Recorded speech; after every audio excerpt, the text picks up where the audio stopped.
Halo, selamat datang di video pembelajaran kali ini. Di video kali ini, kita akan mempelajari fungsi dan pemanfaatan internet di masa kini.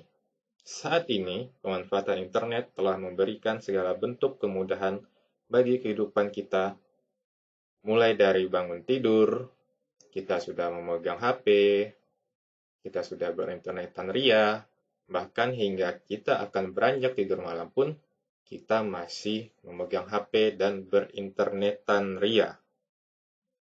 Apa sih yang kita lakukan dengan internet? Pada masa sekarang, banyak waktu yang kita banyak waktu yang kita habiskan dengan chatting ataupun membuka sosial media. Kita bisa dapat berkomunikasi dengan pengguna internet lainnya di seluruh dunia dengan identitas yang diketahui ataupun tidak diketahui. Ataupun kita dapat sekedar bermain game lewat PC. Nah, seperti yang kita lihat sekarang ini, kita dapat menemukan bocil-bocil ataupun anak-anak yang mabar bermain game, mulai dari Free Fire sampai dengan Mobile Legend ataupun game lainnya.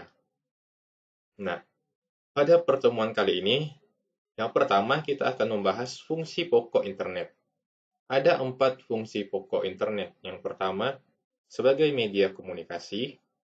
Yang kedua, sebagai media bertransaksi. Yang ketiga, sebagai sumber informasi. Dan yang keempat, sebagai media hiburan. Mari kita bahas satu persatu. Internet sebagai media komunikasi. Fungsi ini merupakan fungsi internet yang paling banyak digunakan. Setiap pengguna internet dapat berkomunikasi dengan pengguna internet lainnya di seluruh dunia. Layanan komunikasi seperti email, pesan instan, pesan lewat teks, chat, atau diskusi dan internet call. Yang kedua, internet sebagai media bertransaksi. Kemudahan bertransaksi dan berbisnis dalam bidang perdagangan sehingga tidak memerlukan kita untuk pergi ke tempat penawaran maupun ke tempat penjualan. Layanan jual beli sudah tersedia seperti membeli produk, pesan tiket, bayar tagihan, bank online, pesan travel, hingga beli digital konten, voucher maupun donasi. Nah, beberapa aplikasi yang pastinya sudah familiar yang kalian gunakan ada Tokopedia maupun Shopee, tempat kita bisa berbelanja online ataupun dompet digital untuk membayar tagihan, ada GoPay dan OVO salah satunya.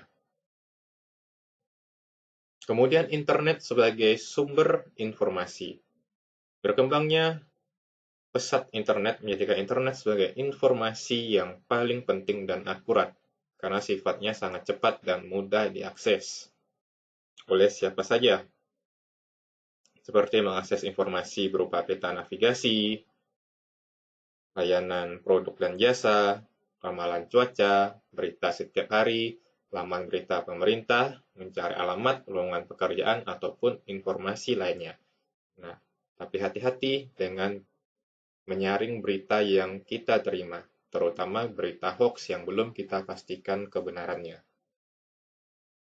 Kemudian yang terakhir adalah internet sebagai media hiburan.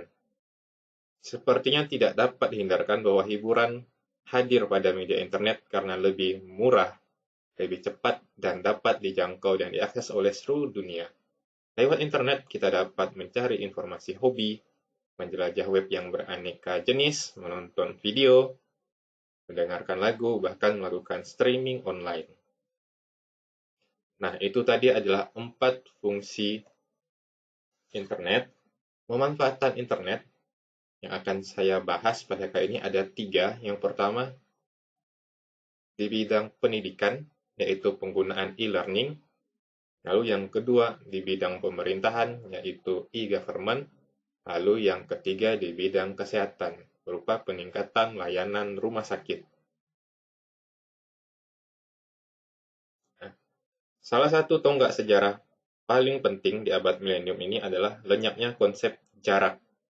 Penerapan internet sebagai bagian dari teknologi informatika dalam bidang kehidupan membuat jarak geografis tidak lagi penting, termasuk di dalam bidang pendidikan. dan pembelajaran yang dikenal dengan sistem e-learning atau electronic learning, yaitu sebuah konsep pembelajaran menggunakan media internet untuk melakukan proses pendidikan melalui konsep tanpa terhalang oleh ruang dan waktu. Nah, saat ini, apalagi di masa pandemi, kita sudah tidak asing dengan pembelajaran jarak jauh. Nah, ada pun beberapa aplikasi yang bisa kita lihat di Google Play Store yang sering kita gunakan saat ini adalah Google Classroom, ada juga Genius, Brandly, dan lain sebagainya. Nah, kemudian ini adalah salah satu contoh portal e-learning yang bisa kalian gunakan, yang kalian bisa untuk mengakses materi-materi ataupun sumber belajar. Semuanya dapat diakses 24 jam, non-stop. Dan ini adalah contoh penggunaan kelas virtual dalam bidang pendidikan, yaitu penggunaan Google Classroom sebagai kelas virtual yang pasti sudah tidak asing lagi kalian gunakan. Nah, hal-hal ini tentu saja dapat membantu guru dan orang tua dengan berbagai macam pilihan sesuai dengan kebutuhan siswa masing-masing. Akan tetapi, penggunaan era digital yang mudah dan gampang diakses dan yang terjangkau setidaknya dapat digunakan secara cerdas dan bijak. Kemudian yang berikutnya adalah pemanfaatan internet di bidang pemerintahan. Nah, ini adalah salah satu contoh website yang ada di lingkungan Kota Pontianak. Nah, layanan pemerintah dalam bentuk elektronik atau e-government lahir berkat pemanfaatan teknologi informasi yang berorientasi pada bidang pemerintahan. Pada intinya, e-government adalah penggunaan teknologi informasi dalam bentuk jaringan dan internet sehingga dapat meningkatkan hubungan antara pemerintah dan pihak-pihak lain, misalnya masyarakat. Nah, contoh lain dalam penerapan e-government adalah ini contoh halaman muka informasi mengenai kasus COVID di Kota Pontianak yang dapat kita akses di covid19.pontianakkota.go.id. Nah, adapun manfaat e-government antara lain adalah yang pertama, pelayanan yang memuaskan dan lebih baik kepada masyarakat luas. Tentu saja, hal ini dapat meningkatkan hubungan antara pemerintah dan pelaku usaha dan masyarakat karena adanya keterbukaan informasi publik. Jadi tidak ada ruang-ruang ataupun batasan antara masyarakat dengan pemerintah. Semua informasi dapat diakses dan terbuka untuk publik. Kemudian adanya pemberdayaan masyarakat melalui informasi yang diperoleh. Nah, dengan banyaknya atau banjirnya informasi yang sangat banyak, masyarakat dapat belajar dan menentukan pilihannya berdasarkan informasi yang mereka terima. Nah, yang terakhir tentu saja pelaksanaan pemerintahan yang efisien karena lebih menghemat anggaran. Salah satu contohnya adalah koordinasi bisa lewat video conference yang sekarang tidak asing kita gunakan seperti Zoom dan Google Meet. Yang terakhir adalah pemanfaatan internet di bidang kesehatan. Nah, ini adalah contoh salah satu website dari halaman rumah sakit. Nah, lewat halaman website ini kita dapat melakukan konsultasi dengan dokter, kita dapat melihat info, jadwal praktek dokter, kita dapat melihat fasilitas, kita dapat bisa melihat profil dan apa saja layanan yang ada di rumah sakit tersebut. Nah, ini juga adalah salah satu contoh portal halaman kesehatan yang menyediakan banyak sekali layanan kesehatan. Mulai dari chat bersama dokter, kita dapat mencari dokter, bahkan ada proteksi dari halaman penyedia kesehatan ini. Dan lalu juga kita dapat berbelanja alat-alat kesehatan.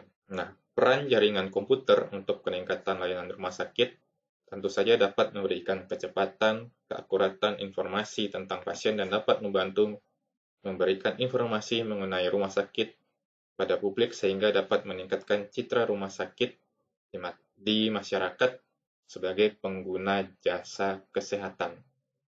Nah, itulah tadi 3 pemanfaatan internet. Yang pertama di bidang pendidikan, lalu yang kedua di bidang pemerintahan, dan yang terakhir di bidang kesehatan. Nah, sekian video pembelajaran hari ini. Semoga apa yang sudah saya jelaskan dapat bermanfaat untuk kita semua. Bagi yang sudah menonton, saya ucapkan terima kasih.